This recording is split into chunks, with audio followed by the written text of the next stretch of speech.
Brett Yormark is working. He's doing his thing. You would love it. He's one of those players. He's like Rodney Harrison. You hate him when you play against him, but if he was on your team, you would love him. What is up, everybody? It is Jake with Master Football, back at it again. Happy Monday. Thank you so much for being here. If you want to be up to date on everything college football, pro football, Madden, EA college football, NFL draft, anything related to American football, hit that red subscribe button. You'll not be disappointed. Also hit the like button too. And if you're on Twitter, hit the follow button, baby. Getting this Twitter thing going. Without further ado, let's get into the video. All right, guys, so this weekend was absolutely crazy because, first of all, if anybody who didn't pay attention yesterday, okay, I might transition the channel to Master Starfield because that game looks incredible. No, I'm just kidding. It's still going to be a football channel. Now, going to the college football world, I want to talk about something because it's very rare to find an innovator out there, somebody who's really pushing the envelope in a lot of different ways. And typically what happens here, and you see this a lot with spread offenses, you see there's a lot of the innovation in college football happens at the smaller schools. Northwestern comes out, Purdue comes out with these high-octane passing offenses. Everybody copies a lot of those spread concepts. We see Mike Leach out there. He goes to Washington State, goes to Texas Tech. A lot of people still run those concepts now these days. It's typically not the USCs, the Oklahomas, the Alabamas that do a lot of the innovation. It's usually the middle to lower level schools. Now, that can even happen with conference commissioners because your boy Brett Yormark is doing his thing. As a matter of fact, he's so innovative that we saw that the Big Ten went south by going to USC and UCLA. Now, it's technically south. It's technically southwest. It's way southwest. But they're going south that way. The Big 12 is also going south. And again, sticking with that point of innovation, they're going south of the border because your boy is doing a lot of stuff. So here we are on ESPN. This came out this last Thursday. I want to make sure I could cover this. Big 12, Mexico launches with basketball games and bowl plans.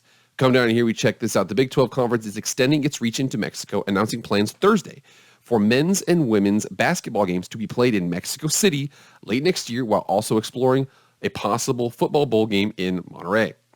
Mexico is a natural extension for the Big 12. Commissioner Brett Yormark said Thursday, through Big 12 Mexico, our student athlete will have the opportunity to compete in an international setting, and our conference will have the chance to showcase our brand across Mexico. Kansas and Houston, as reported by ESPN on Wednesday this last week, will play each other in men's and women's basketball in Mexico's City's Arena CDMX in December 2024. So it's already set, not this coming September or December, but the next one. After that, a women's soccer and baseball teams from the Big 12 will participate in exhibition games against clubs from the region. Plans for a football game to be played potentially following the 2026 regular season have been targeted for Monterrey. And we see Arena CMDX out here for Mexico City. And again, it is 22,000 people. So it's not a small place, man. They know what they're doing out there. Again, it's going to be in Mexico City down there. Mexico City's pretty far south. Monterrey is really interesting to see where they would play that at because there's actually a couple different options too. So I looked up Monterrey, Mexico stadiums. There's three big ones out here. There's Monterrey Baseball Stadium. There's also the Borrego Sports Center, and then there's University Stadium. So Monterrey Baseball Stadium, there's an opportunity. I wouldn't bet they would play it there just because it can get goofy with playing on a baseball field that's flat and this and that. But again, that would be 22,000 fans there. Then we have Borrego Sports Center, and that would be 10,000 fans. It's a little bit smaller there. It looks like it's like a big high school versus or a small college would have this kind of stadium. It's probably going to be played here at University Stadium. The Estadio Universitario, named El Volcán, is the football stadium located on the campus of Universidad Autónoma de Nuevo León in San Nicolás de las Garza, Nuevo León, New Mexico, in the metropolitan area of Monterrey. I'm sorry, I'm not very good at my Spanish. But 42,000 fans. We check out some of the pictures here from this. Looks like it's a pretty cool little place for games. This is where it's that right there is a really cool map. Imagine a game down there. And remember here, Monterrey is not too far from Big 12 territory right now. So I wanted to make sure I could look this up. Houston actually probably would be closer, but I checked from Waco. So again, there's a couple of the teams from here, and the Big 12 is now a national conference. But if the Baylor Bears were to go, it's only about an 8-hour drive. Now I know people might probably fly, but Monterey's actually up here in the mountains here. It's actually very similar climate to Boise, Idaho. It's a high plains desert out there. We come down here, see Mexico City's down here, so obviously you're probably going to fly to that game. You're probably going to fly to Monterey too, but driving not out of the question for a couple of those teams in Texas.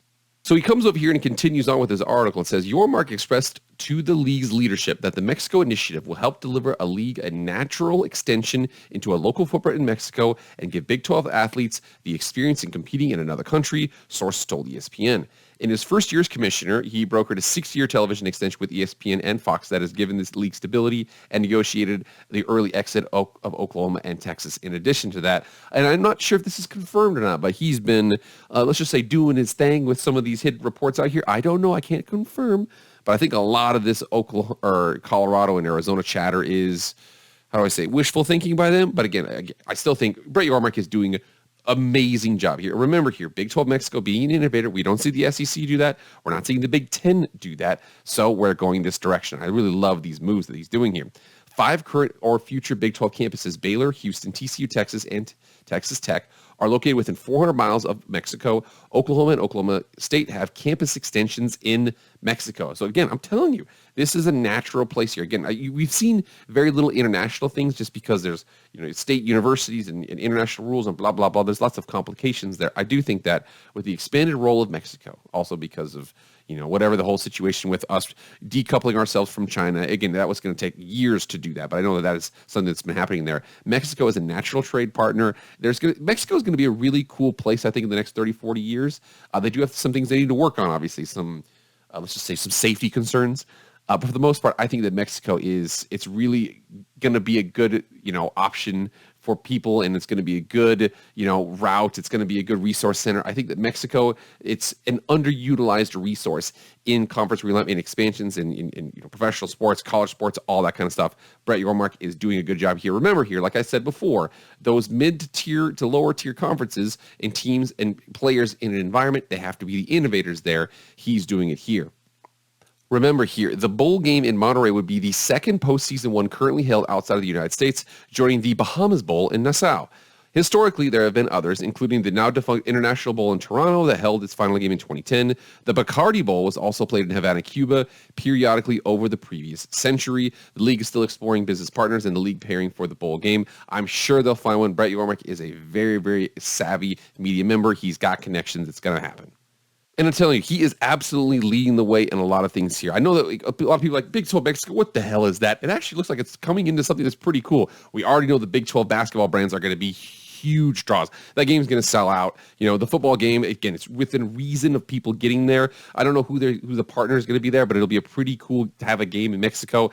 First of all, the weather is going to be gorgeous out there. It's going to be beautiful. So lots going on there. Now, again, Brett Yormark is an innovator, and he's a private sector employee who's dealing with public sector universities and entities. So he's going to have some issues with speed and veracity and aggressiveness because there's certain things that he's actually getting shot down on because not everything that he's doing is going to stick. So as an example, we come over here to this article that came out last week as well. It said Brett Yormark faces resistance on the Big 12 adding Gonzaga and UConn. And again, he's trying to lean into the basketball aspect of this. He's like, listen, we can't go out there and add Notre Dame. We're not going to be able to pull anybody from these big conferences. It just doesn't look like it's in the cards for us. We probably have to accept where we're at as a football school for now, or a football conference for now. Again, still pretty good. But, definitely just not where, not at the SEC and the Big Ten level. However, what if we lean into this basketball thing and just corner the market? You think about it. Houston, Kansas, you got, everybody's going to get mad at me for not knowing all these schools. BYU's got a solid basketball program. There's a lot of really good Oklahoma State's got a good basketball program too. There's a lot of good entities down there for the Big 12. You add in Gonzaga in the Northwest. You add in UConn in the Northeast. And you've got some of the biggest and best brands in college basketball in the country. They would just corner the market on that. It would be unbelievable. Now, with that whole situation here, there's some complications with UConn. Do you add the football program, which has an off-campus stadium it has 38,000 fans, and nobody really likes it? It's not that great. Do you add Gonzaga for all sports or just basketball? Can you even do that? There's a lot of things that are being resistant upon here. So he's coming up against that. Remember here, these public sector entities, a lot of them, I know Baylor is a private institution, but public sector entities, typically, they move slow. They want to have assurances. They do this, they do that. Brett Yormark is an innovator. He's coming up against resistance there. Again, they might not want to lean into the basketball thing. They're like, okay, we'll try this Big 12 Mexico thing. Let's hold off on adding Gonzaga and UConn, or we'll see what kind of happens there. They're thinking they can get Arizona, and they're thinking they can get Colorado. But again, there's other teams that have been mentioned too. So again, he's still being aggressive here because a lot of people thought, I saw a couple reports out here, the fact that, the Memphis and Brett Yormark have met with you. They're talking about adding Memphis. Memphis was in the last four out for the conference realignment the last time. So it was Houston, UCF, BYU, and Cincinnati who were added in. The last four out were Boise State, South Florida, SMU, and then Memphis. Now, it was mentioned that Memphis was going to be added again. He just said, Pete Thamel just spoke to Big 12 Commissioner Brett Yormark about the multiple reports that the Big 12 has met with Memphis.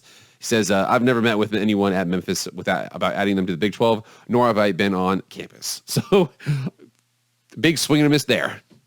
And again, he's still remaining aggressive. I do believe that he believes that he can get Arizona and he can get Colorado. But again, he's saying here, no, we're not actually interested in Memphis. We're not going after Memphis. Memphis isn't true. So can they get one of those four corner schools? Can they get two of them? Whatever the situation is here. We already went over the report last week. It looks like the Pac-12 is going to stick together. However, is it going to be the Pac-12? Is it going to be the Pac-10? Is it going to be the Pac-8? Whatever that is, we will see in the coming weeks here. Honestly, I'm kind of tired of talking about it. I want to either see a deal or not a deal. But anyways, looks like Memphis not on the table. Basketball schools also getting pushed back there. Big 12 Mexico going forward.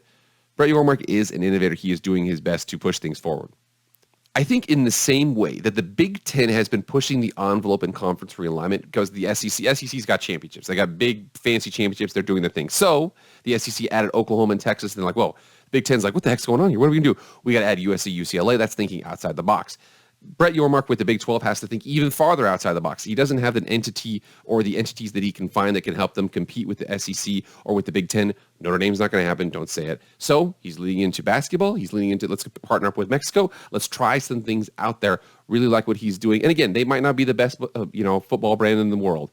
But the Big 12 basketball, if they get Gonzaga or UConn, they might not. But if they do, they start playing games in Mexico. They're really expanding that reach out there. Love what he's doing. All right, guys, get in the comments right now. Let me know what you guys think about Brett Yormark. Remember here, even if you're a Pac-12 fan, you're mad about all these reports here and there, you have to respect the hustle. Brett Yormark is working. He's doing his thing. You would love it. He's one of those players. He's like Rodney Harrison. You hate him when you play against him, but if he was on your team, you would love him. Same situation with Brett Yormark as a conference commissioner. Got to love what he's doing. All right, guys, that's it. Thank you so much for being here. Please like, share, comment, subscribe. Do all that stuff. I really appreciate it. That's it for me, guys. I'll see you guys later. I am out.